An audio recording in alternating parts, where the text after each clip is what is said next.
Gast Branchas. नूरी बाजी अच्छा वो कैसे? नहीं कहना चाहती हो नीलम। अब आप क्या समझ रही हैं?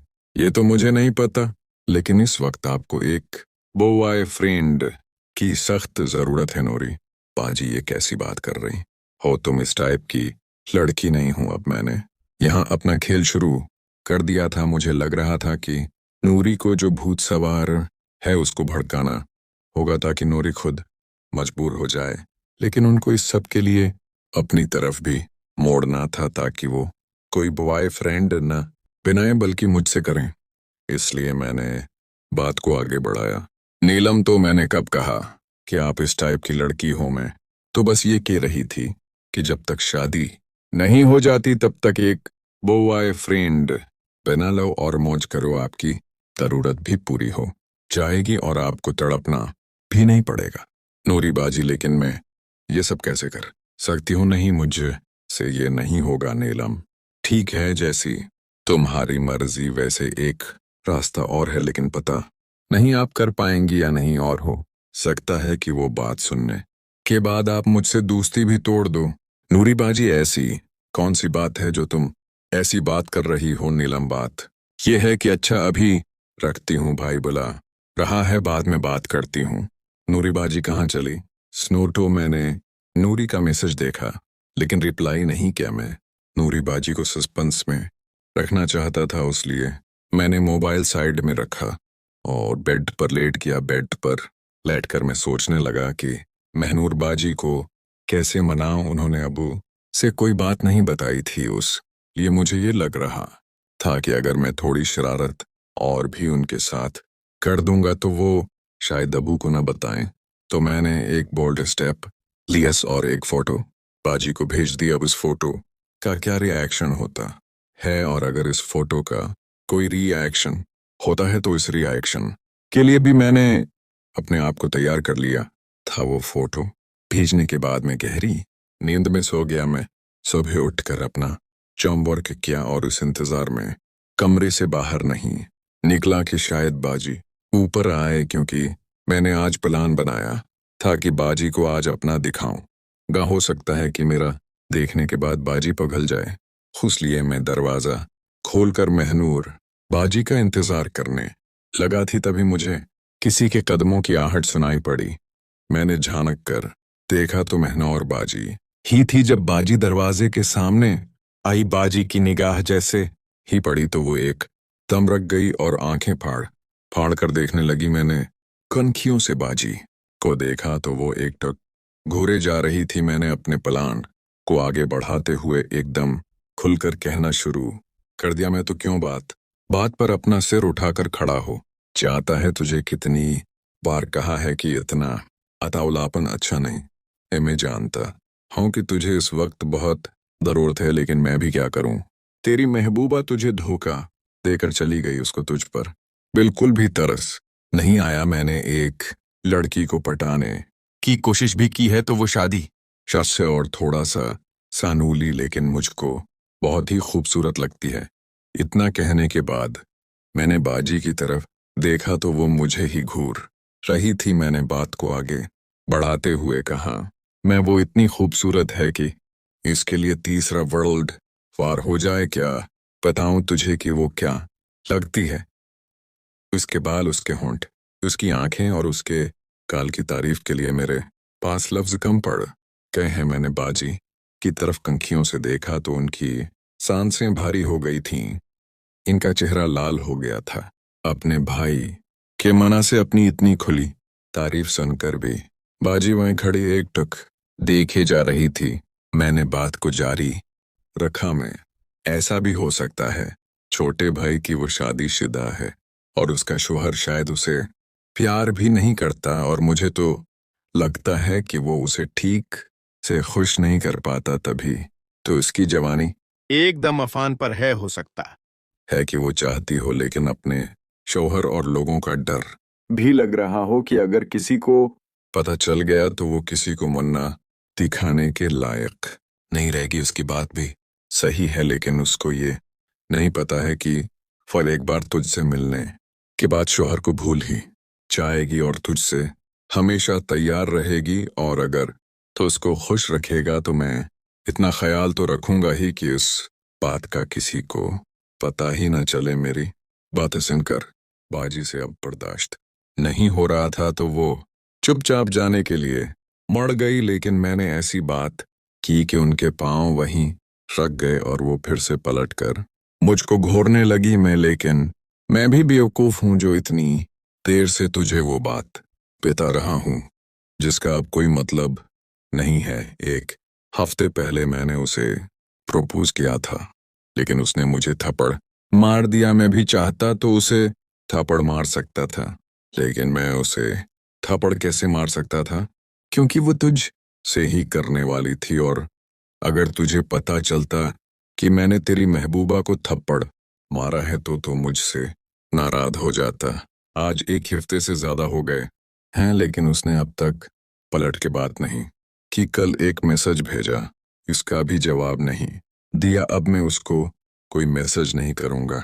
लगता है अब वो तुझे नहीं भूलने वाली। मेरी बात बाजी पता नहीं सुन भी रही थी या नहीं, लेकिन मुझे घोरे जा रही थी। उनकी हालत तो खराब ही हो गई थी, तो मैंने एक आखिरी आड़ या पार का वार किया। उससे तो मुझे महनूर बाजी मिल सकती थी, ये फिर मैं हमेशा के लिए उन्हें खो देता। और ये वार था जीलसी का वार, जिससे शायद ही कोई लड़की बच पाई हो मैं। लेकिन तो फिक्र मत कर, तेरे लिए मैं इंतजाम जरूर करूंगा। मैंने एक बहुत ही खूबसूरत लड़की को पटाना शुरू कर दिया है, जो इस लड़की से बहुत गोरी है। और मजे की बात यह है कि वो भी शादी शुदा है। मैं कनवारी कहकर महनौर बाजी का शक नूरी की तरफ नहीं करना चाहता था, तो बहुत ही जल्द तेरे लिए बंदोबस्त हो जाए गा। और एक हल्का सा थप्पड़ मार कर मैं चल अब खुश हो जा, और बात बात पर अपना सिर उठाकर खड़ा होना बंद कर दे। अब मुझे बहुत काम है, किसी दिन फर्स्ट मैं फिर तुझसे बात करूं का। और इतना कहकर मैंने अपना हुलिया दर्स्त किया, और जब मैंने दरवाजे की तरफ देखा तो बाजी नीचे जा रही थी। मेरे हिसाब से तो मैंने बहुत बड़ा रसक ले लिया था। अब आगे क्या होता है बाजी उस पर कैसे रद्द अमल देती हैं ये मुझे नहीं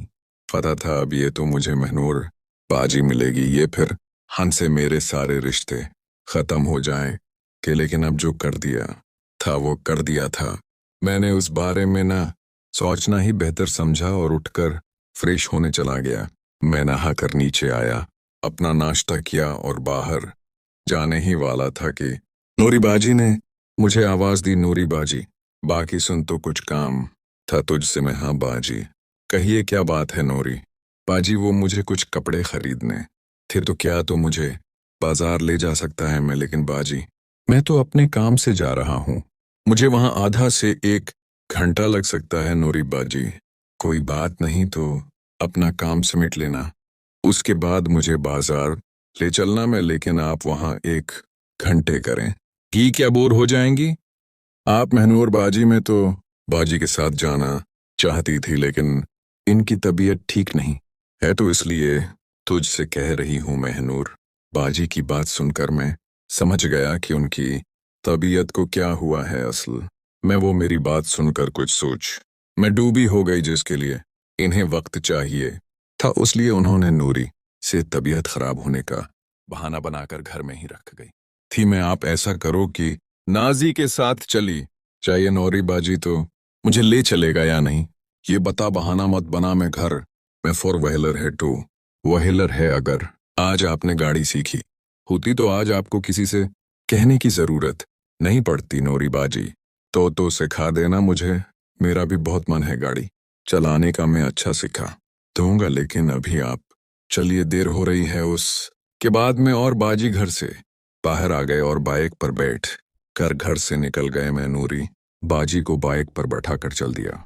नूरी बाजी की बातों से लग रहा था कि वो बहुत प्रजोश थी बाजार जाने के लिए, और मुझे ये भी अंदाजा था कि शायद वो मुझसे कुछ और भी बात करना चाहती थी, जो कल के मैसेज के बाद रह गई थी। मैं बाइक चलाते हुए सोच रहा था कि महनूर बाजी अब क्या सोच रही होंगी। क्या वो मेरी बातों पर गुस्सा हुएंगी या फिर इनके दिल में कुछ और जज्बा तो जाग उठे कि वो फोटो जो मैंने भेजी थी वो काफी बोल्ड थी और शायद उसने उन्हें हिला कर रख दिया हो।